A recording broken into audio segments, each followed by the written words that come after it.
Summary of Past the Shallows by Favel Parrett. This book is about three brothers named Harry, Miles, and Joe Curran. They grew up in a small fishing town on Bruny Island, which is off the southeast coast of Tasmania, Australia. The brothers had a hard childhood because their uncle Nick drowned on the same night that their mother died in a car accident involving Harry and Miles. In addition, the boys' beloved grandfather gets sick and dies. After the deaths of their loved ones, the boys are left in the care of their abusive drunken father, who fishes for abalone. Joe has already left his violent home to live with his grandfather, but his younger brothers Harry and Miles have to deal with Dad's cruel behavior because of his drug use. As the Curran boys fight to grow up without loving parents, they turn to each other for support. Joe, Harry, and Miles all find comfort in each other and in nature. Along with taking care of Harry, Miles has to work on the fishing boat with his dad and his two workers, Martin and Jeff. Miles has a complicated relationship with water. He is scared to dive for abalone, but surfing with his bigger brother Joe makes him feel better. While Dad and Miles are on the fishing boat for long periods of time, Harry runs away into the woods when he is left alone. Harry is terrified of the ocean. He makes friends with the local hermit George Fuller and his dog Jake by accident. His friendship with George gives him the love and understanding he doesn't get from his abusive father. Unfortunately, Joe, a carpenter, can't handle being a father figure to his two younger brothers, even though he loves them.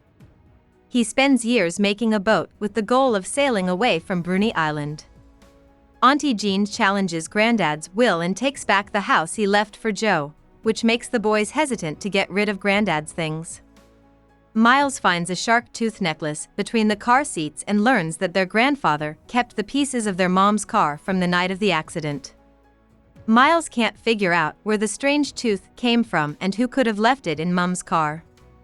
After Granddad's house is packed up, Joe's dream comes true. He leaves his two younger brothers to live on his boat and travel the world. Dad's behavior quickly gets out of hand when Joe isn't around. Martin gets hurt and can't fish for a while, so Jeff convinces Dad to start poaching abalone in protected waters so that they can have a better harvest. This move gets the attention of the fisheries authorities and puts Dad's job at risk. Dad's drinking gets worse, and he leaves Miles and Harry a lot of the time to go to the pub at night. While Dad and Jeff are drunk from 2 days of drinking, they get physical with Harry and Miles. They make Harry drink whiskey and Jeff hits Miles over the head with a coffee table. The boys run away from home after this terrible event and end up at George Fuller's house.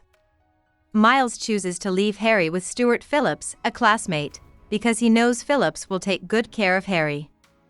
Miles moves back in with his dad, and one night, they almost meet Harry in the middle of the road as he comes out of the woods after going to see George at his house.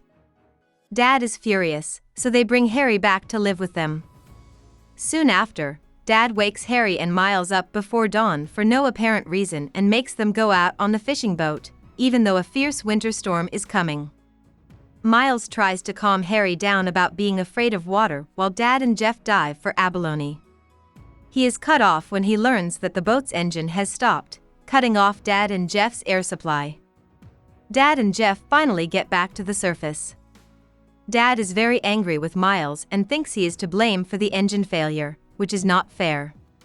He holds Miles underwater out of anger until Harry kicks his dad and makes him let Miles go. Dad gets mad at Harry next, who tries to use the boat radio to call for help. Dad sees the shark tooth necklace that Miles gave Harry that morning to wear for good luck as he grabs and violently shakes the little boy. When he realizes that it belonged to Uncle Nick, he gets even more angry. He says that Harry is actually Nick's true son and throws him overboard into the very cold water. Dad holds Miles back as he tries to jump in after his little brother. He then tells Miles that his mom and Uncle Nick were having an affair and that Nick did not drown. Instead, he was in the car with Mom, Harry, and Miles the night of the accident, and Dad took his body away from the scene of the accident so that his family wouldn't have to deal with the shame of the cheating. After hearing this scary news, Miles' dad finally lets him go, and Miles jumps into the water to chase Harry.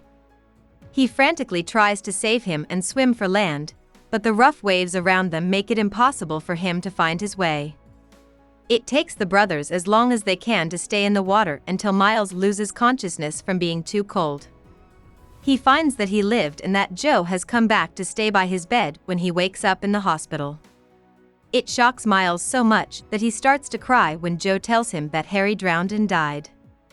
Both Miles and Joe are deeply saddened by the death of their little brother.